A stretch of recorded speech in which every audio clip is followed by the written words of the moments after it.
The Battle of Britain is about to begin.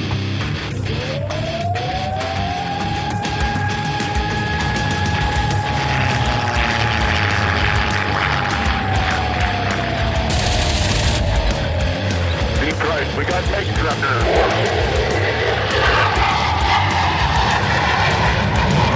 Let's follow a range on me, Christ. I do have that on the target right now. I've got a couple of these right in front of me. I'm going after it. Right, I got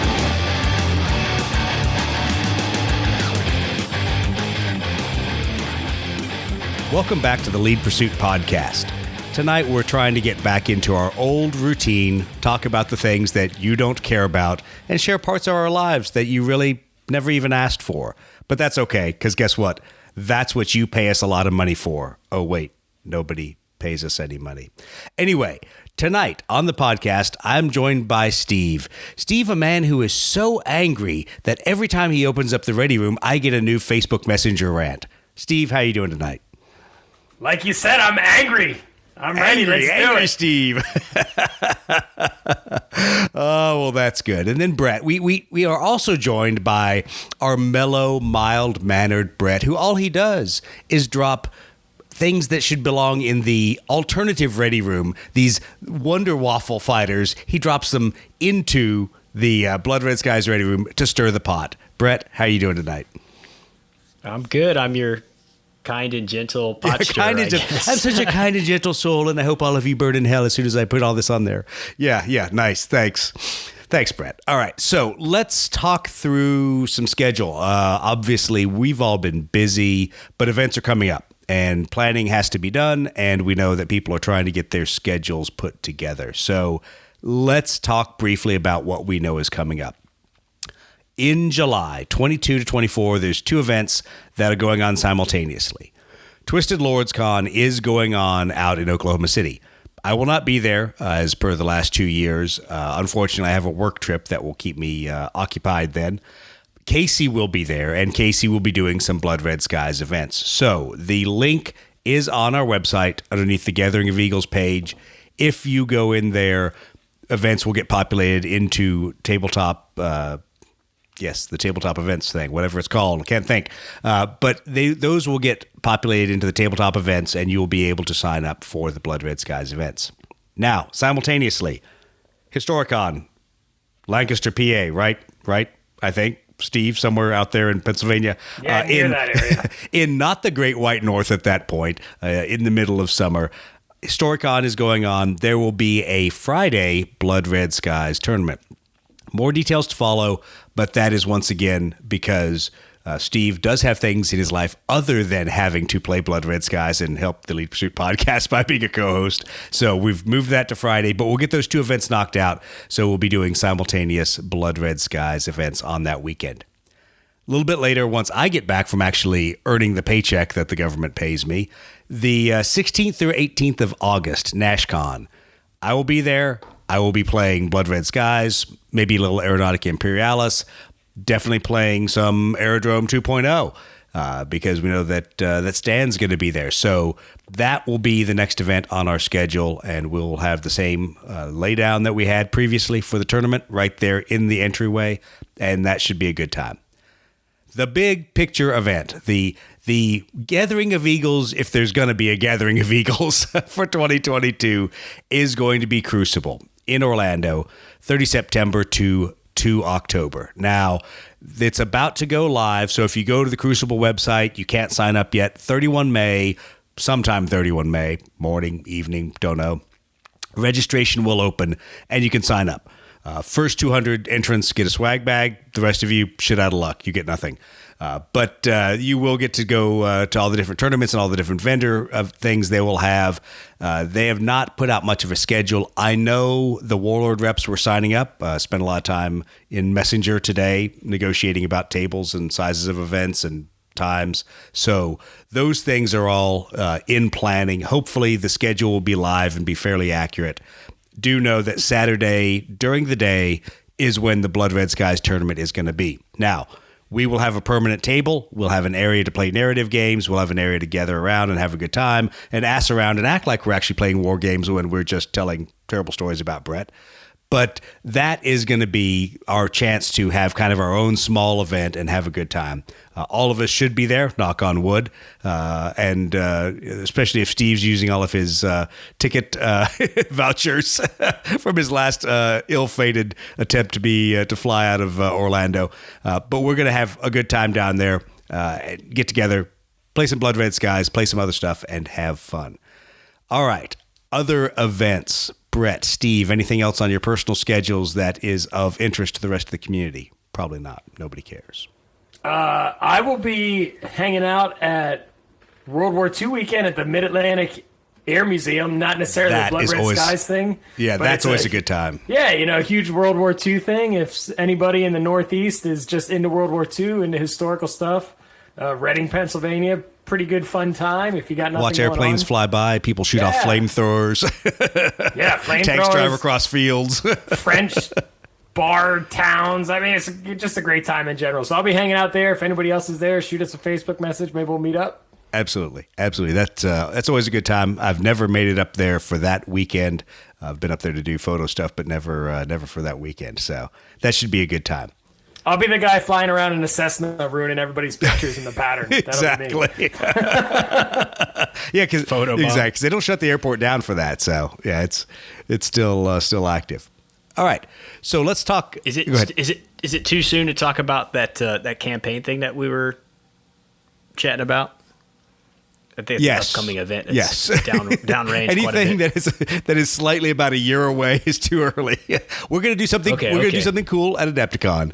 So I'm like, Brett, what are you talking about? Yeah, we're going to do some cool stuff next year. We've been working a lot with Mike and Don over at the at Adepticon and the historical side, trying to figure out what we want to do that's different than just run another series of tournaments, run another game, do another demo. And we may have some campaign stuff in the works. Now, what I will say is a lot of good ideas thrown out at the Adepticon planning meeting earlier this week.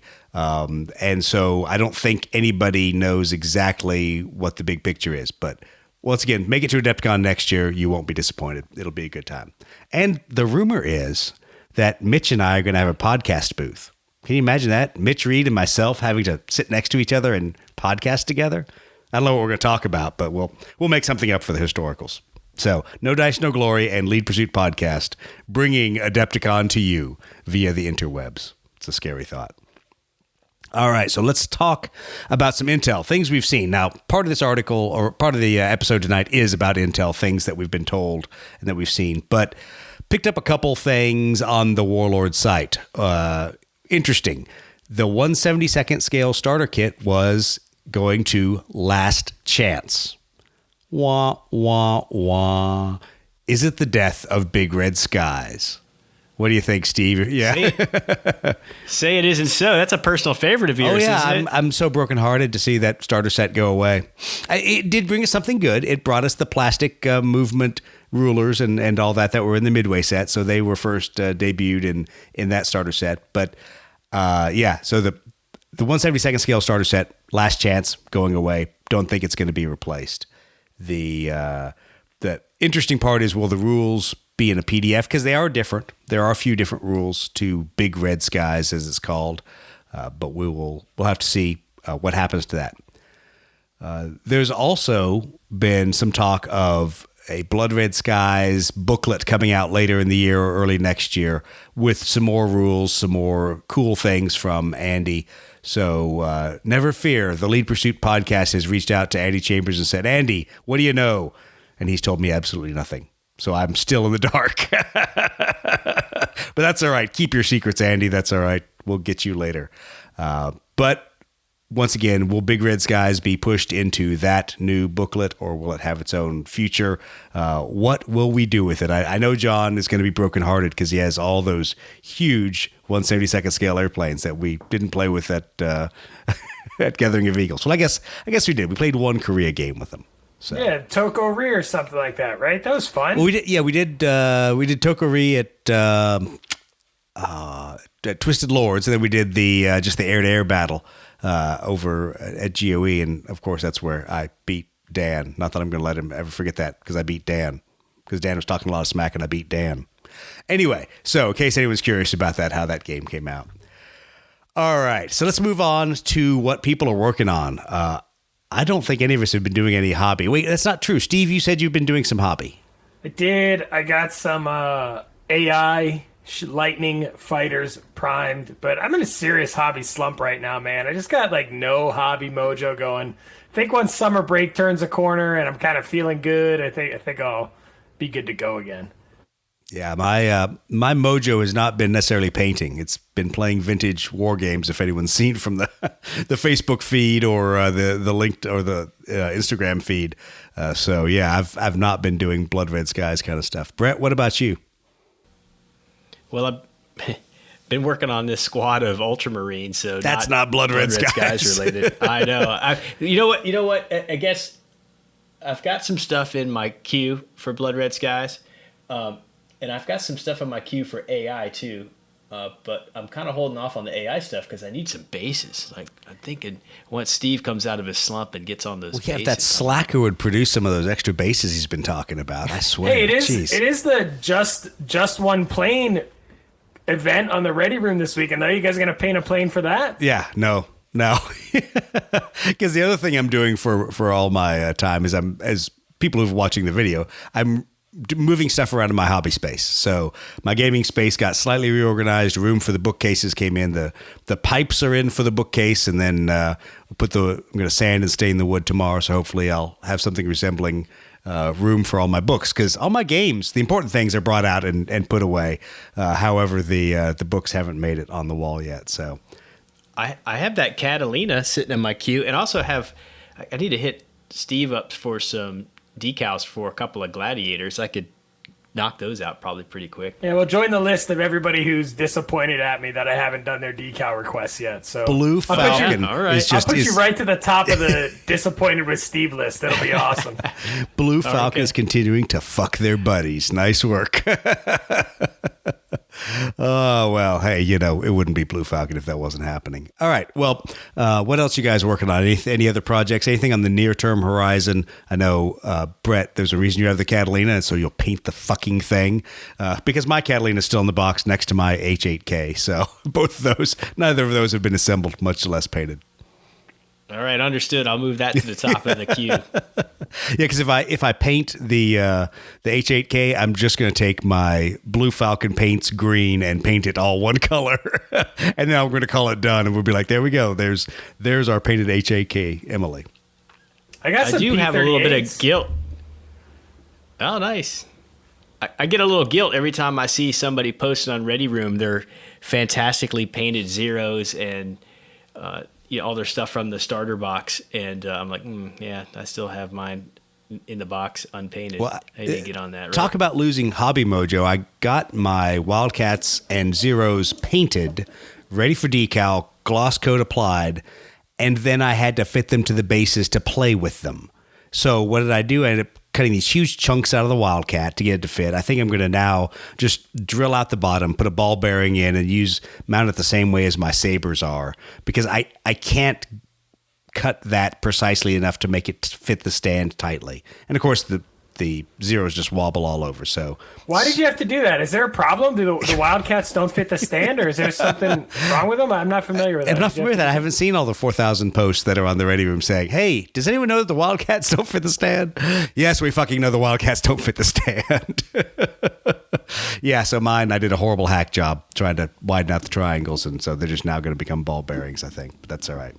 Reset the clock. Yeah, exactly. We've talked about effed up Wildcats. But hey, that's why I've got a box of brand new Wildcats on its way from Warlord, just for me. So no one strangely pre-ordered any of the Warlord Wildcats, Zeros, or Corsairs. Didn't see that one coming. But I have my own personal box in the mail arriving. So I'll tell you if they fixed the stands, because I don't think they did. All right. So what are we talking, or actually, couple things before we jump into tonight's episode. Let's talk about anything new we've seen out there. So I have seen, not for Blood Red Skies, but for AI from Battle Bling, they have their new maneuver token dials. So much like when we were playing AI and we used the little acrylic dials, they have one with kind of a stylized radar screen on top of it. You flip it over and it's got a place where you can dial in whatever number of the maneuver you want to do is. So those look pretty cool. I'm super impressed with pretty much everything I've received from them, whether it be the printed base toppers or other pieces from those guys. So I think those will be pretty cool. Have you guys seen anything else hobby related that's interested you besides boxes of heresy that we're not going to talk about? Because if you fuckers quit this podcast for heresy, I'll kill all of you. No, I've been actually checking out, since we did the podcast, more of the combined arms stuff. So that's starting to, the more I see it, the more I look at it, the more I kind of like am getting slowly like sucked into it. So I think combined arms is going to be a thing for me pretty soon. Yeah, I was talking to somebody online about it because they were just asking kind of the detailed questions of what does it do, because Warlord didn't really tell you what it did, and try to explain to people that it isn't a game that you necessarily play in one sitting, and it's not necessarily a game that you want to leave set out and play over months and years. It's not that complex, but there's some in-between place for it. So I think a lot of people are going to do some cool stuff. I know people actually I think it was in the Ogre and GEV game group, we're talking about using combined arms to play campaigns in that game, in a sci-fi game, and just use the basic structure of it. So there's people that are interested in it. I haven't figured out how I'm going to use it down here. I've played it a couple times. Obviously, horribly screwed up the unboxing and playthrough videos, but that's all right. I'm learning how to do that. So it'll be interesting. I was just listening to episode 89 today, and it makes me excited to paint up some of the bolt action stuff that I've gathered. I haven't started yet. Yeah. And kind of give that a spin. So it all looks pretty interesting. It's funny. Just the other day, I was using a bag that we got. I think it was one of the loot bags or whatever for all the swag at Adepticon, and I was using it as a laundry bag, and I was dumping out laundry from it, and some sprue fell out of it. I guess you still had sprues hidden away from your mass haul. It's the gift that keeps on giving, right? I had some bolt action. It's like a bag of holding. More sprues keep coming out of it over time. But anyway, yeah, I was listening to that podcast today, and I was thinking, man, I really got to paint some of those grenadiers I have. Certainly before the next time we all get together, I should at least have enough to play a super small game of bolt action. Oh, it also got me kind of thinking, and this is so combined with the combined arms conversation in episode 89. I was also, I look at a lot of stuff about that. Actions in Malta. Every day I get this email. It's kind of like a report of all the stuff that happened on this day in Malta. And, I was looking at it because of all the potential for content creation and stuff for the Blood Red Skies thing. But, there's a lot of stuff that goes on with the ship stuff, right? Ships getting attacked and even E-boats and stuff like that. And, I don't really have any knowledge of the E-boat game, but it kind of makes me think, man, that'd be a way to kind of throw that in. It would have some relevance to stuff that I've kind of already gotten some interest in from seeing all these reports about stuff happening in Malta. So anyway, I think there's some cool stuff you could do with that. And no one's ever really said, at least amongst Alessio or any of those guys, what happens if you cut one of the game systems out, because you could do Malta and stuff like that and just have no ground action, just have naval action and air impacting naval. And I think, and this may sound super cynical, but I think at the end of the day, they don't really care. They want you to kind of make it your own. They're not saying you can't use their rules in specific ways. So I think if you said, we want to change the rules and we want to allow you to buy more airplanes and we want to allow you to not have to use ground units and just do sea and air stuff, and then play that in Blood Red Skies and Cruel Seas, I think it'd be pretty cool. They have submarines too, right? Forgive me, I can't. It's escaping me. I can't remember the name of the smaller. In Cruel Seas, ship. no. I think Cruel Seas has torpedo boats and some destroyers, frigates, something like that, something small. It's cool. But anyway. So all right, let's jump into the main topic, because I know I've been watching the smoke coming out of Steve's ears, and he's holding back his rage. So let me introduce the topic for tonight briefly before, Steve cuts in and cuts my mic off and proceeds with his discussion. Let's talk about aces. So there are some aces coming out. There's been some changes to some aces, some interesting information that's going to be leaked over the next couple months. So we're going to talk about aces and why you play with aces and what the hell aces are for. Cue Steve Toth's rant. I need to put a disclaimer on it before I start. I love the ace traits. Brett and I have played several games where a skill 2 pilot with 0 kills in the campaign was lucky enough to roll and get a trait that makes him do something exceptional. But for whatever reason, in the ready room, and let me remind you, this is a community that prides themselves so much on historical accuracy that they will argue the correct color of the anti-glare panel on the P-51 in a movie where they fight against dragons. Okay, that's how much we care about historical accuracy. That for some reason, people have just decided that pilots with any number of kills can just be called an ace. Like, what is this? They can have ace traits. They can be exceptional pilots. But people are giving out the title ace like Oprah gives away cards. Like, you get an ace. Everyone gets an ace. Everybody Everyone gets can an be an ace. ace. I don't know what's going on. If you don't have 5 kills, you cannot be called an ace. You can have a card. You can be a character pilot in the game. You can't be an ace. And, I was like, I'm not going to say anything about it because I know that Dan has to be reading this, and he is fuming that people are okay with this. And then who zips in and says, oh yeah, sure, anybody can be an ace. Dan zooms in and everybody can be an ace. So I did not realize that how many millennials with T-ball participation trophies on their parents' mantles are in the ready room, right? Like, what is this? We'll just give every guy out there has a kill or 2 kills, participation ace or no trophy. kills. How about no You got kills? it. No kills. You're an ace. Come on, they can't be called aces, right? They can't be aces. You guys got to back me up on this. Well, this is what happens when you mix skill levels with an actual award. It's like calling all the pilot skill 4 people distinguished flying cross winners. It has nothing to do with your pilot skill. Some DFC winners are highly skilled. Some DFC winners just happen to show up at the right place at the right time. How do I know that? I know a couple DFC winners and they can barely fog a mirror. So let me go there. But my point is that this is what happens when you mix terms like ace and pilot skill 5. And sure, you need really experienced pilots. You need pilots that have a lot of skills. You need, as you said, character pilots. I like that term because that's what they are. Even if they were pilot skill 3 that had a trait. Oh my God. Will the world end that way? No. Once again, it's your game. Play it how you want. And the traits are like anybody can have the trait mother hen, right? Anybody, a pilot skill 2 could want to take care of their wingman and have the mother hen trait, right? I don't feel like the traits cards by themselves are things that only an ace can possess, right? Brett, what are your thoughts? I see Brett fuming, just waiting to jump in. No.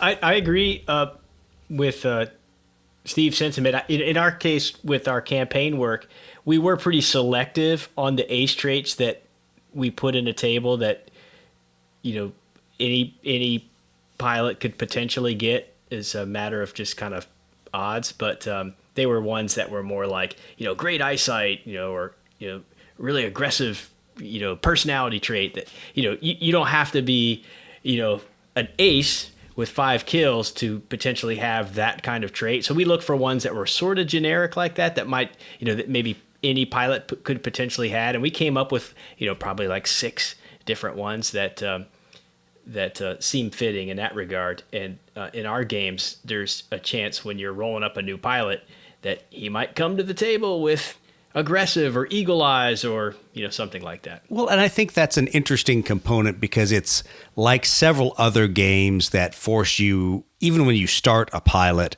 to balance what their good and bad skills are, and maybe they take a hit in pilot skills so that they then could have the equivalent of a trait or a skill or something. And those are the things that make it more role-playing game-esque, where you have a vested interest in your pilots, rather than it just being a collection of a PS4, a couple PS2s, and a handful of PS3s. So I think there's something to be said for it. I mean, obviously, the core Blood Red Skies rules say you have to have pilot skill 5 and be a, quote, ace to have a, quote, ace skill. So everything we're doing has been outside the bounds of the core rules. But I think realistically, what we've seen is people, they mix. I hate to say mix their metaphors, but in a sense they do. They assume someone who has 5 kills is an amazing pilot. In fact, some people got 5 kills because they shot 5 bombers down. I mean, I hate to use the example of one of the aces from Midway, from VMF 221. From he was actually a Buffalo pilot, so we may see him later. He shot down, I think, 3 Vals and 2 Kates, and he's an ace. Not the same as shooting down 5 zeros in the same fight. So once again, it's do you need character pilots? Yes. Do you want them? Yes. Are some of the ace traits things that any moron graduating the fighter training unit or the replacement air group today could do? Yeah, scissors maneuvering. Yeah, so like every moron with 130 F-18 hours knows how to do the flat scissors, the rolling scissors. They understand scissors maneuvering that apparently only aces understood in World War II. I thought scissors maneuvering was like a Kegel exercise. I wasn't sure that we were still talking about airplanes. I can tell why you get shot down in DCS a lot. Once again, he just goes 450 knots and pulls. Ladies and gentlemen, I have tried all the years. Exactly. All the years that the Marine Corps invested in me as a weapons and tactics instructor, and I don't think I've been able to train Steve at all. Although I guess you got a couple kills, but they were like helicopters, right? Gazelles that were shooting you with man pads. Yeah, you can't help me. I'm beyond help. I'm definitely a skill 2 blackout king or whatever it is. Yeah, exactly. There are some ace traits I think when you read the description of them, they are a little bit more tailored for somebody who has a bunch of leadership experience maybe in combat or what, they seem to kind of lend themselves narratively to, this notion of like, this is a guy that, has a ton of experience and, right. More than just being like an aggressive pilot, more like, like maybe Mother Hen or something. But to me, Mother Hen is a great example that there were many flight leaders that were good flight leaders that didn't have a lot of kills, but they brought the vast majority of their pilots back from, air-to-air missions because of things like Mother Hen. They weren't out there filling their logbook with kills. They were making sure their entire flight engaged. And that also goes down the whole discussion of Thatch Weave and doing things like that where the goal is not for you to get all the kills, the goal is for your flight to survive.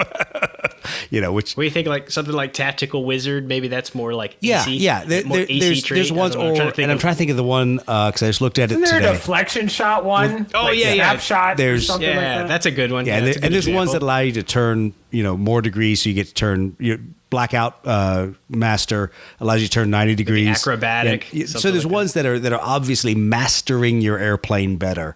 But once again, they really have nothing to do with 5 kills. They have to do with your master. They have to do with you being pilot skill 5. You've mastered your airplane. Yeah, right. I would agree. So it's the line between pilot skill 5 and did you get 5 kills? The Right Stuff. Yeah. Right Stuff is another good one that I looked at today because that one allows you just to get rid of your negative trait for your airplane. So there may be some aces coming out with that trait where it'll be very, very useful to whoever buys them or plays them. Yeah, like I said in our games, we certainly deviated from the core rule set in that regard, but we're pretty selective. There are ones that I think more clearly, any rookie showing up could potentially demonstrate that trait, and it just seemed like just kind of add a little bit more randomness to it, if you will. Spread the love a little. Kind of fun. But also, to go back to the original argument, in our campaign, it doesn't matter how many experience points you have, how many games your pilot played, you cannot advance to be a skill 5 ace until you get 5 kills. So you can have traits, you can have experience points, but you need 5 kills to be an ace. Period. In our games, at least, that's been a real hard thing. We've got some guys that would probably, if not make it, after like 12 games or so are certainly really close.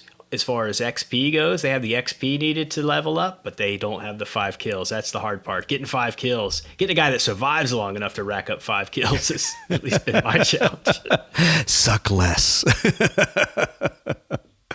All right. Well, moving on from Steve's rant, let's talk a little bit about aces and how they've evolved a little bit over time, or devolved, I think, is the point I'm going to make. But when they first were part of the game, they came in their own box with their own box art. It was just another piece of the production, like a squadron. So that same level of effort was put in. Well, now when you order any of the new aces, you get nice ace cards, nice aircraft cards, nicely produced materials, an ace disc inside a generic green Warlord reinforcement box. So there's obviously a perception that aces are not worth investing in art, box art, in custom printed boxes, etc. We'll see what happens with that as some of these old aces start to get reissued, hopefully, with the transition from metal to resin. But there has been said more than once by Warlord staffers to me, there's no money in aces. Nobody cares about the aces. We're not going to produce them at the same high level that we did previously. Now, I think that's interesting because the next thing we're going to talk about is why people buy aces. And we've seen, at least on the lead pursuit side, that people buy a crap ton of aces. I'm constantly restocking the aces, sometimes more than the aircraft boxes, which we'll come to because there might be a reason there. But they certainly are popular, even if they don't show up with fancy box art. And I'm not sure that there's a whole lot of ace collectors. We'll talk about that as well, but I'm not sure people are collecting it to leave it sit on their shelf in the nice ace box art. But they might be. Apparently none of those people are in the ready room because they didn't say that. So, well, let's talk a little bit about why people buy them. Because we did a survey, and it was quite humorous to read the results because, once again, I was trying to be democratic, I'll say. I was trying to offer people a voice, and I didn't lock the responses like I should have, because some of you are fucking morons. And I'm going to say that right now. So I'm going to pick on some people here. Here's a couple of the reasons why people buy aces. And these are all useful things for us to know. They tell us a lot more about the individuals sometimes than you realize. Some people said, I buy the aces because that way I get an aircraft card and then I can use 3D printed planes. Oops, I don't think that was Warlord's idea, but it's a viable way to do it because for $18-20, you get that instead of buying now, we're past $45. Aren't we at like $48 on Warlord's site? My God, somebody go check it while I'm talking. The boxes are becoming ludicrously expensive. So I totally understand buying an ace and then 3D printing your airplanes. Please don't let Warlord figure that out or we're fucked. They'll stop making aces. Okay. From either Steve or Brett, either of you have used that to your advantage before where you've decided to not get a whole bunch of Warlord airplanes and just, I have an ace so I'm covered? In my own case, I don't think I did it so that I could more cheaply get the cards. I think I wanted the cards, but I don't know that I've really done a lot of 3D prints.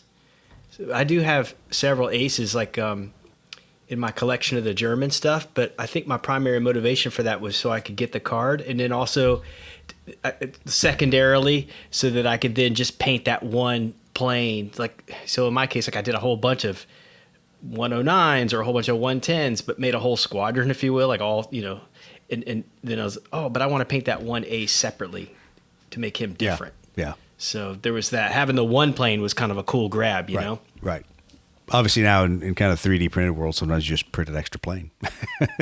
Yeah, right. Totally different. So my perspective was totally outside of the whole thing. And I had the same because I bought a lot of them, so I'd end up having flights of 7 with an ace in there. So go ahead. I don't get that strategy, because if you're just like a cheapskate, why wouldn't you just use the master list and write the card numbers down, or just get the beta cards off of the ready room? I wasn't going to put it that way, but you did. That's very true. So why? Because all the cards are already out on the website, and in fact, our counterpart in Germany has done a great job putting all the aircraft cards on there anyway. So it's not even like us where we put things that are beta cards on our website and didn't put out previous Warlord ones. All the aircraft are in that card file. There literally is no reason to need to get the card. So even the ace too, not just the most of the aces are out there too. So I think the aces are in there too, aren't they? Like the generic just card. It's like not the card art and everything. It's just like a photo of the data, and it's all there. So if you're cheap, just go download that file and 3D print the airplanes from there, because it's also got all the ace traits. It's got all the aircraft traits, the ace traits, the theater and doctrine cards. Yeah, so be really cheap. Yeah, I don't think that go was all out. I don't know that was a thing when I was buying up. Yeah. All kinds of Well, exactly. We've come a long way in a couple of years. Exactly. And I know there's a lot of personal ego invested in some of these cards. So it's funny to see people all do different styles and designs of cards. I'm just happy that people have access to all the information, and that if they want to be able to print off a card, they can, and then go play with their friends and their buddies to use that aircraft. Okay. My second favorite answer was from my fellow resident of North Alabama: to resell to suckers.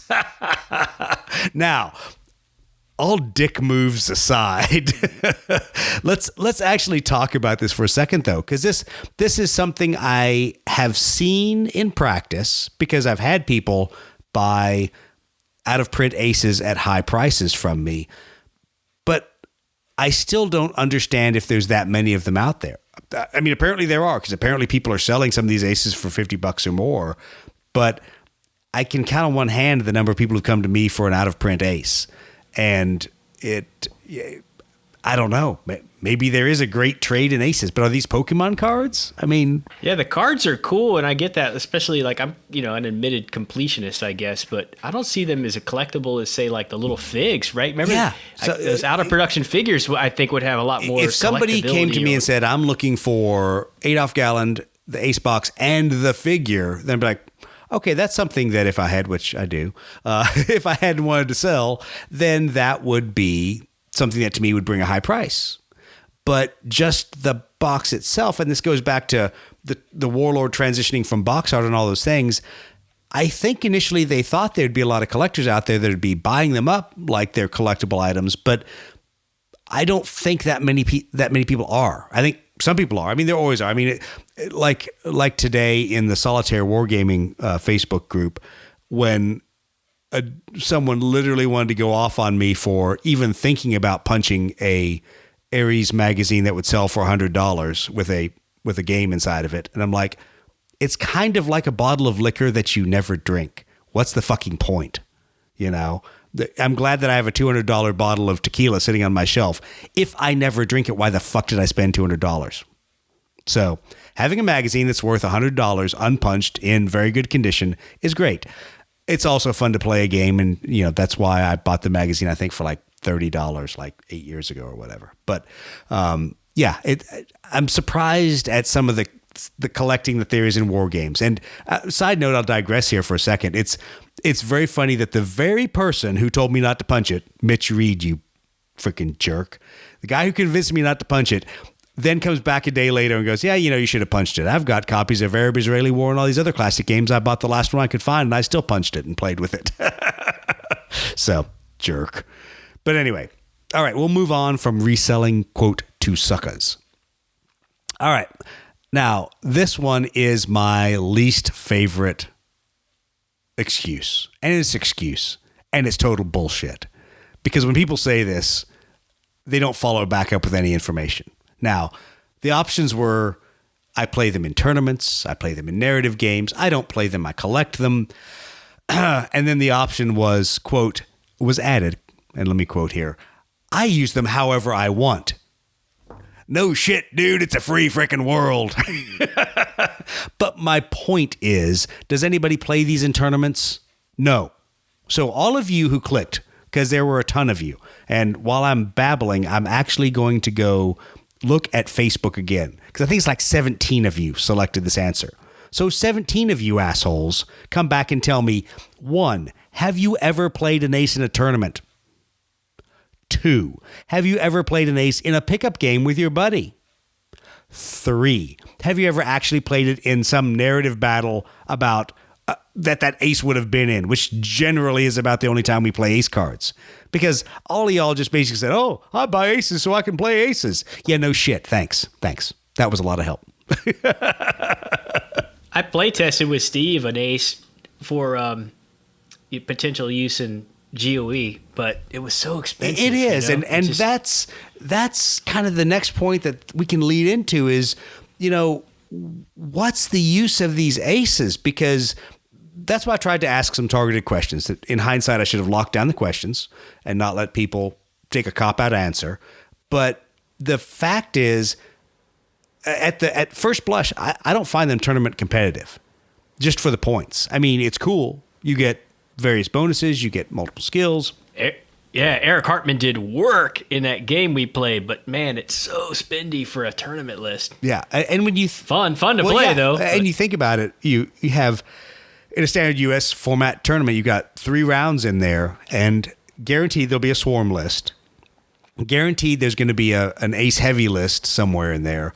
So how is your ace going to fit in and fight both of those? Because I know that was the problem as Steve and I were playing our grudge match back at Siege of Vicksburg, was I took an ace heavy list, but I had to be able to balance, well, what am I fighting? Do I need to do multiple things per turn, or do I need to be able to gang up and just kill one guy per turn because it's a low model count list? Things like that. So I think in tournaments, and I would love for someone to make me eat my words. So this is a challenge. This is a challenge to all of you all going to the next series of tournaments. Somebody show up with a named ace. Named ace, play him in a tournament, and don't be at the bottom tables. Well, it's super high reward, super high risk. Yeah. Too, though, right? So, like, if you are in the position where your ace, you have a named ace, and he is in the position he can use that card over and over and over, I can see it being really good.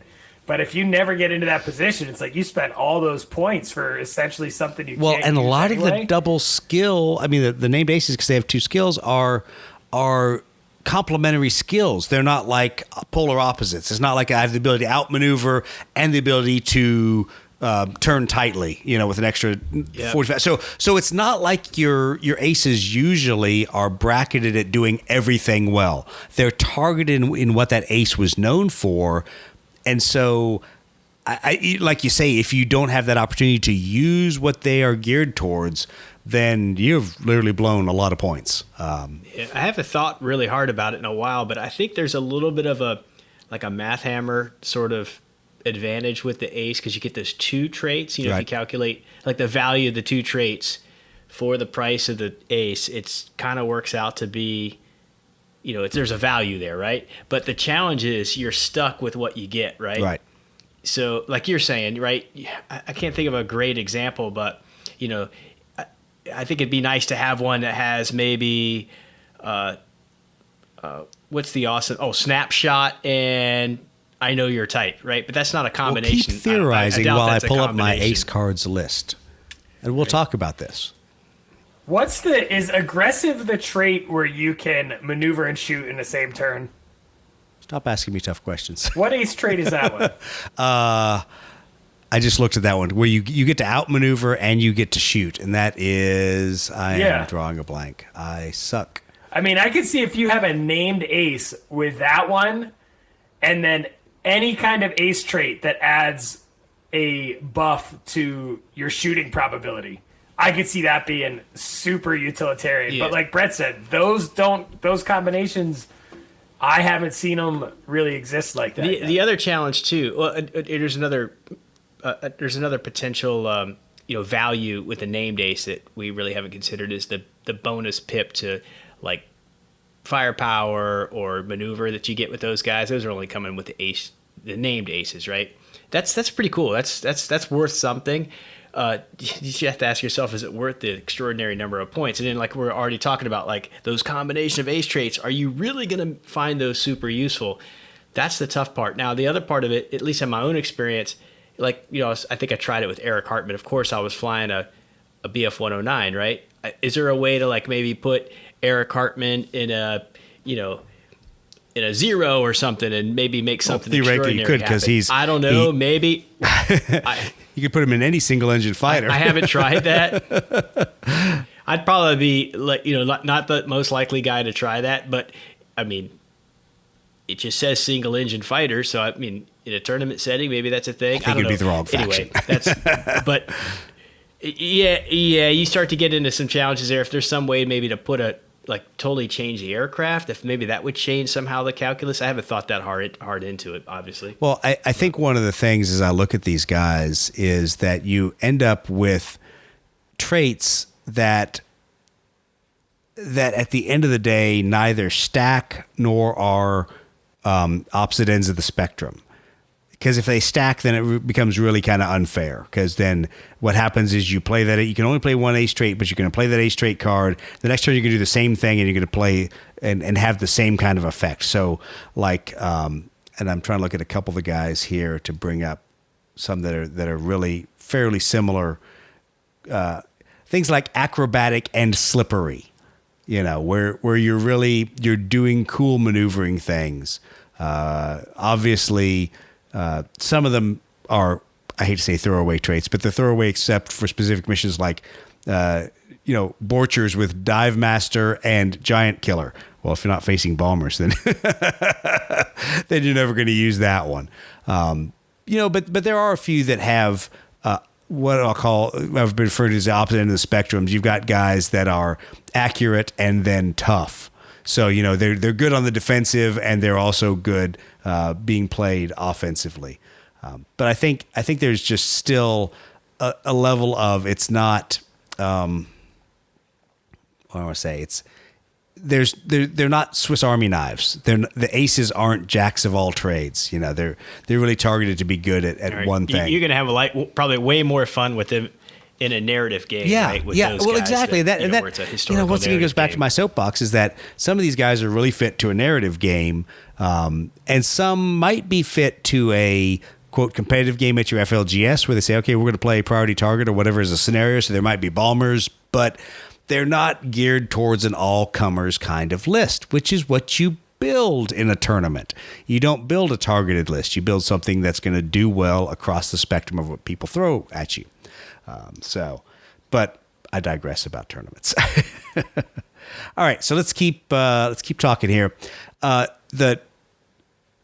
do we use them? Are they just as I call them, Pokemons for grognards? Maybe they are in some ways. That we buy them, we look at them, we admire them, we say that would be a really cool set of skills, and we play that maybe once. Not a big deal. They are relatively cheap if you do that, and if you use them once in some narrative game. But I've never found a need, a point where I looked at my list, because we play 500-point lists, and said, I have so many extra points, I'm willing to give up another 25 or 35 just to get a second skill. I'm always tight.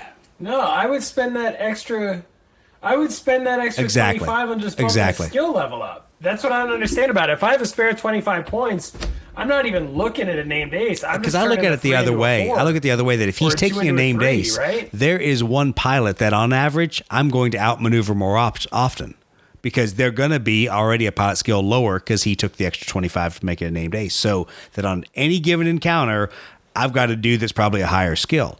And part of that is also because of my tactics. And Steve, you and I both do the same thing.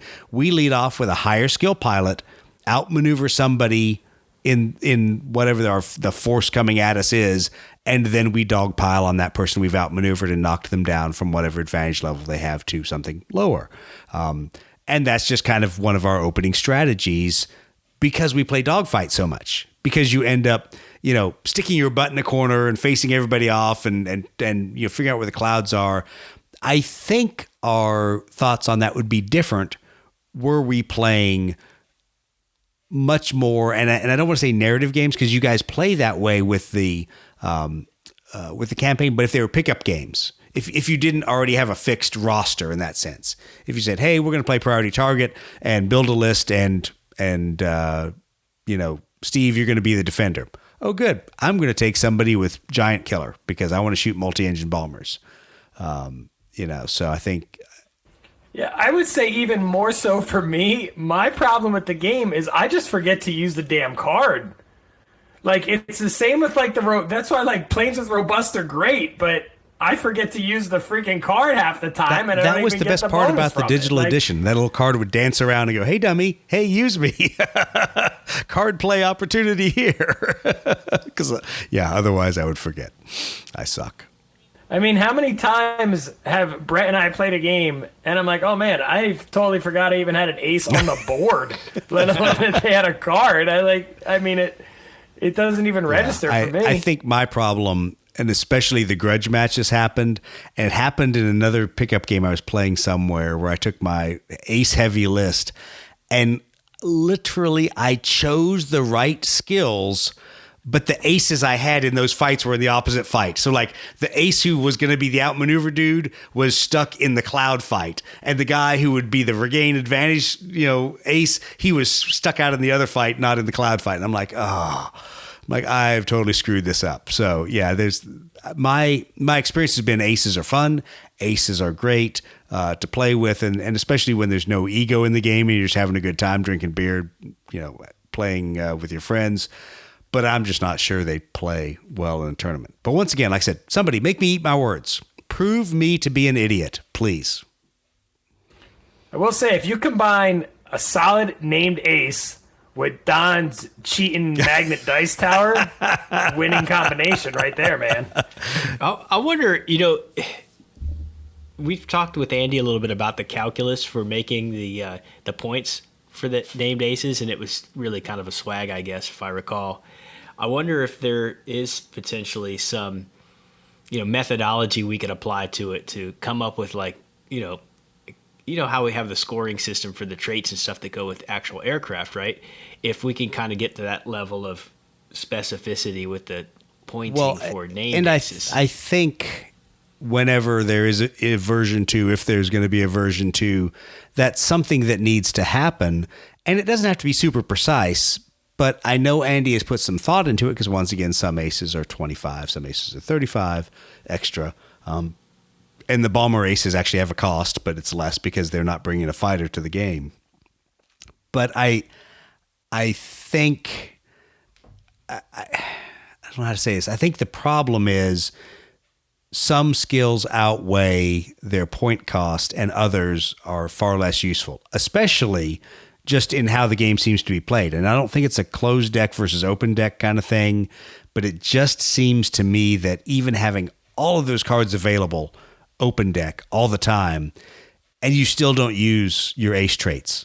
Maybe it just means I suck that bad playing, but it just seems like you don't use your ace traits as much as I use being one pilot skill higher than somebody. It's so situational. You're gonna use that extra pilot skill every single activation. Exactly, and that's exactly the difference I think between fighter aces and bomber aces. Is fighter aces may never get to the point where they use their ace skill. Bomber aces, based on the skills they've been given, they're going to get to the target, or they're going to get shot at by flak or shot at by a fighter. Those three things are going to happen to them. Therefore, they're always going to use their skill. Fighter aces, because some of the things are so specific, they may not be in an opportunity where they can both outmaneuver and shoot in the same turn. Your opponent may just have painted you in the corner and you don't get to do that. So I think there's some thought process that needs to go in there. And Andy's been super open about it. He's talked about bombers and the fact that bombers probably in the next version will have point values, or at least there will be some calculus to balancing the bombers you take versus the targets that are on the board, because it won't necessarily be that fighter and bomber points are interchangeable, but that there'll be a way to point those things out, because not all bombers are created equal. Not all single engine bombers perform the same, so they shouldn't be the same freebie. But whatever. That's someone else's math problem. That math hammer makes my head hurt.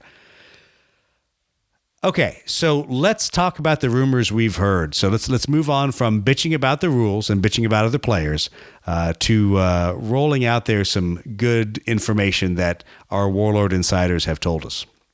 Now, the two that warm my heart, that I care the most about, that nobody else probably gives a rat's ass, but that they are going to re-release Joe Foss with an F4F Wildcat, and God, I hope the freaking base triangle is the right size, and Pappy Boyington for the F4U Corsair. So you're going to get an F4F Wildcat Ace with Foss. You're going to get Pappy Boyington for the F4U Corsair. I don't know if Kirkwood is going to be re-released or not. I don't know some of the other guys that have been talked about and nominated for both those airplanes. I don't know if they're going to be released or not, but I do know at least those two are coming back. Now, I remind everyone the Corsair card that previously came with Boyington is the late model Corsair. So it's Speed 9. It's the super fast four-bladed prop, more of a late World War II, early Korea Corsair. If you want to play Boyington the way he should be, then you'll go out to either our site or to the Ready Room and download the earlier F4U card that will give you a Speed 8 airplane, but also with that great winning trait of Great Dive. Yes, I've won so many tournaments on that trait. Right now, Trevor's being triggered just for me mentioning Great Dive. But that's an easy one that I don't think they'll change the card for the aircraft, but obviously they'll put the new resin Corsair in there. Apparently, Saburo Sakai is getting reissued. Now, this is an interesting one that I wonder about because he was issued with the A6M50. So hopefully it'll be the M2 Resin Zero that'll be out there, and it'll be with an M2 card and not with an M5.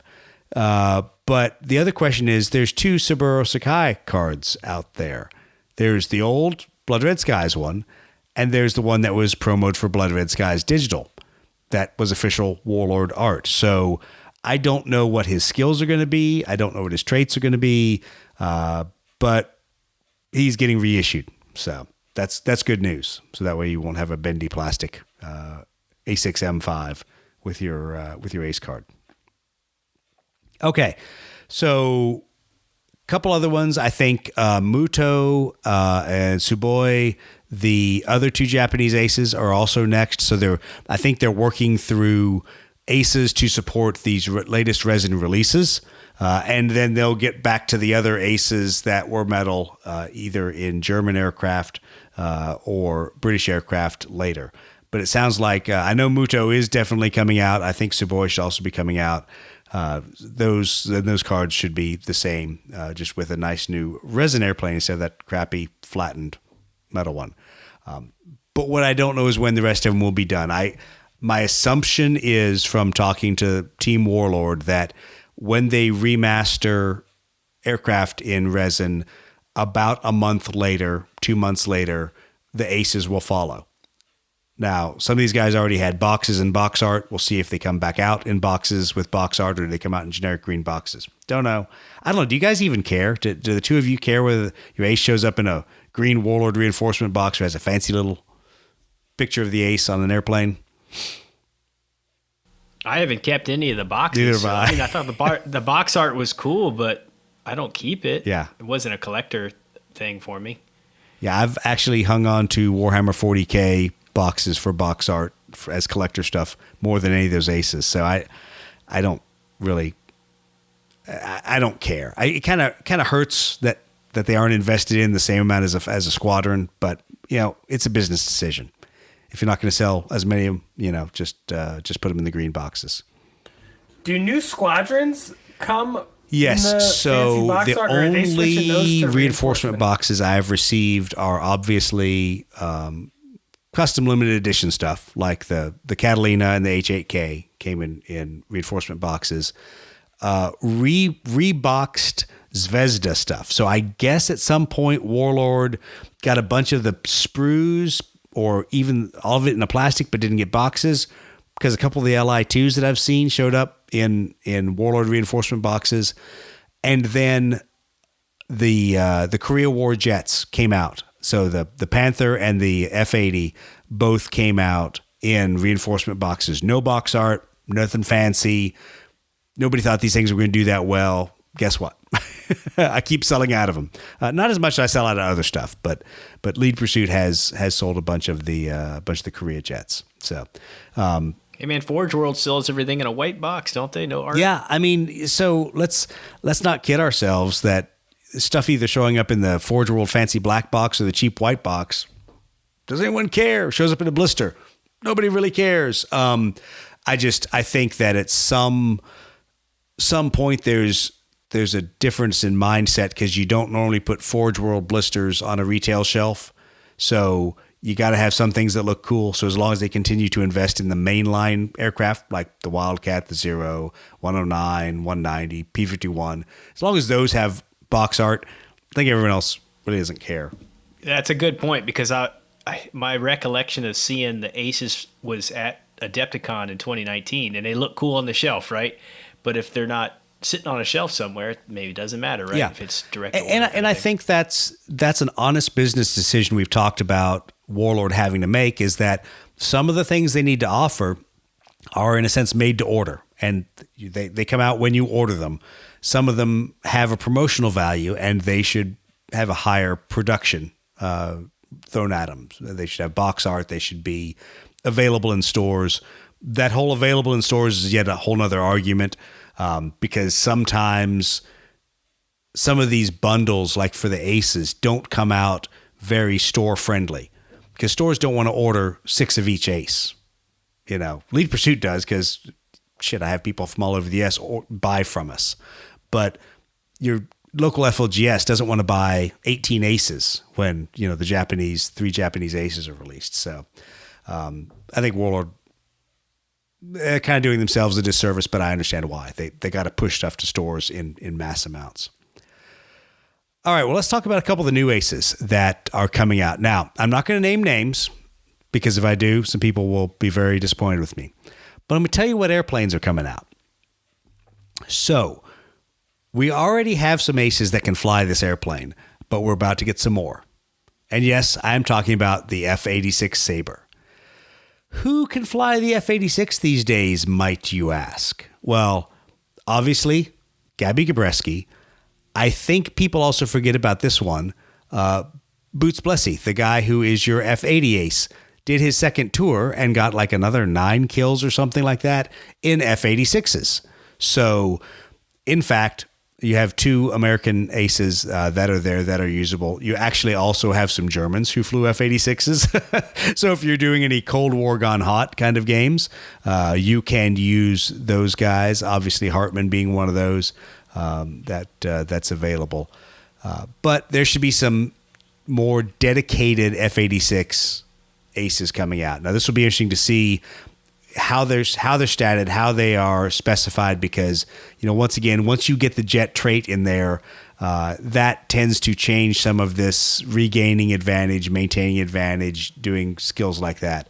I am going to say that there's going to be much wailing and gnashing of teeth when everybody sees one of the aces, and you can all blame me, and you can all kiss my ass, but that's all right. Does he have 5 He in fact kills? has 5. He has 5 kills. Man, he's good with me. But there's going to be one of the aces that's going to come out in this new wave that people will be like, really? And I'll be like, yes, really, yes. I seem to recall there was some discussion about maybe reprinting some of the ace cards to reflect the jet stuff, because when they first made some of the guys for World War II, there has been, and I'll be honest, I haven't gone back and followed up with Andy on that. As are they prepared to fix those? Because there has been a lot of internal discussion about closing some loopholes, fixing. I don't want to say loopholes, but tightening up some card issues that Andy has said, okay, we need to make sure this, because we've changed it. This is actually put out in the new version. So Andy's been doing a really good job. And even in some of the emails that I got today, Andy was making the point that, hey, when you all say these look good, we're now going to have to move on and make sure that Warlord uses this version, not the previous version. So, and that's any game where you're tightening up wording and getting rid of loopholes in the rules. So to go with your lovely F-86 aces, there's also going to be MiG-15 aces. And I think these are going to be a real surprise. These are going to be good. Once again, we did actually have sort of a MiG-15 ace. You could have played Ivan Kozadub as a MiG-15 ace. He really wasn't flying at that time, but he was a MiG-15 pilot after the war, and he in fact led the 1st Air Regiment into Manchuria to be able to defend the airfields there against the United Nations forces. So there should be 2 dedicated aces coming out for the MiG-15. I think people are really going to like the skills. So a lot of work went in, and there was a lot of wrangling behind the scenes and a lot of really good input from people about what skills would match these pilots and match kind of the mythos and the stories about them to make it have some flavor to it. So you felt like you really were getting some good ace pilots. So I think, and I don't want to say too much. I don't want to really reveal too much, but I think people will be surprised at some of the choices there. But I think they're good choices, and I think they're really going to expand the way you can play and the I'll say the deadliness of the MiG-15. I think it'll be good. Give me some right stuff to counteract that rough ride. I don't know. Why would they ever do that? That would be cheating. That would totally change things. One of them may, in fact, have the right stuff. But that'll be nice to have MiG-15s that can not have to be under the effects of rough ride. There's some other aces out there. There's some names thrown at me that I believe there's a couple more British coming out. I don't know were they Corsair, Fleet Air Arm guys, F4, or Martlet, shall we call it, Fleet Air Arm guys. So I think there's some U.S. aircraft being released in this latest release that are also getting British aces, and that's good. I mean, it's good to spread the wealth when you can. Once again, I'm already surprised that with the P-39 we don't have some P-39 aces for the Soviets in there. But as these aircraft get released, hopefully some more aces will come out, and I think it's a good thing. Once again, I don't get that bent about there being lots of different aces out there. I don't think it should be a small pool of cards available to the players. I think it should be pretty big. But once again, make your own ace. While you're at it, if there's somebody out there that you think should be represented, make that card, play that card, use it when you're at your FLGS. If somebody really gets upset about that, then they should be playing tournaments, not playing narrative games. So they'll be hanging out with Steve, doing tournaments. All right. Yeah, exactly. That's all the sneaky intel I have. I know you guys probably have some questions between Steve and Brett for me, things that maybe I've heard from Andy, maybe not heard. What are the other kind of things that have been sitting out there that people have been wondering about? When is Warlord going to do X or release X? I'm curious if we're stepping into these F-86 aces, some of these guys could maybe be Vietnam aces some also, of them maybe? could. Is that and I think from the discussions I've had with Andy, and I have to be just careful how I say this, I think Andy is super excited to always expand the game. I think he has firmly drawn a line somewhere in the 1960s. And I'm going to say that because I don't even know where the line is. But I know that he has interests in some things after Korea, but not so far as to make it into Vietnam. So we'll ask Andy that the next time. We're like, Andy, are some of these aces going to be used later in later historical things? Brett, what kind of questions do you have for Warlord or for our people on the inside?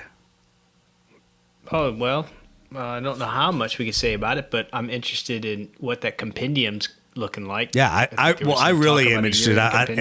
And I'll be frank, I know only one or two things about it. I'm sure there's a lot that's going into it, and I'm sure Andy, which is why I asked him for an interview, Andy knows a lot and would like to say a lot, but I think he's also got the usual negotiation with Warlord on how many pages can I have, how much information can I put in there. Because Andy generally would like to give players as much as they can take to go do all kinds of cool things with. Remember, the original idea was that Airstrike would have literally almost all the cards in it, and that got trimmed down to, I think, 18 cards by the time we were done. But the original intent was to have aces in there, have a bunch of different aircraft cards, be able to really play with airstrike, and that for a variety of business decisions and printing decisions did not end up in airstrike that way. But I want to know more about the compendium. So today was the first of many emails to Andy saying, "Spill the beans, get on the program, talk to the Lead Pursuit podcast." So hopefully between my schedule and his schedule this summer, we'll be able to work that out. Anything else, guys? No? Quiet? My God, they have nothing to say. All right. With your rant, myself out with my rant. I went all in too early. We're now going to say never go full Toth. That's what we're going to say. Well, all right. Well, on that note, I want to thank everyone for listening to us. Please go out there, subscribe to us, like us, say nice things on Apple Podcasts, on Google Podcasts about us. Feel free to leave us reviews on our website. Actually, people have also even started to realize that when you buy something from us, it now asks for a review. So tell us what you like, what you didn't like. And if you complain to me about your B-17 guns being broken, I'm going to blame Steve. It's all Steve's fault. But thanks to everybody who has gone out there and bought a lot of stuff recently. It has helped fund a lot of the other cool things we're trying to do for Lead Pursuit. So thank you very much. Really appreciate it. Once again, we were going to keep digging with Warlord and try to get some more information, and we'll be bringing you another episode next week that hopefully is not as boring and useless as this one.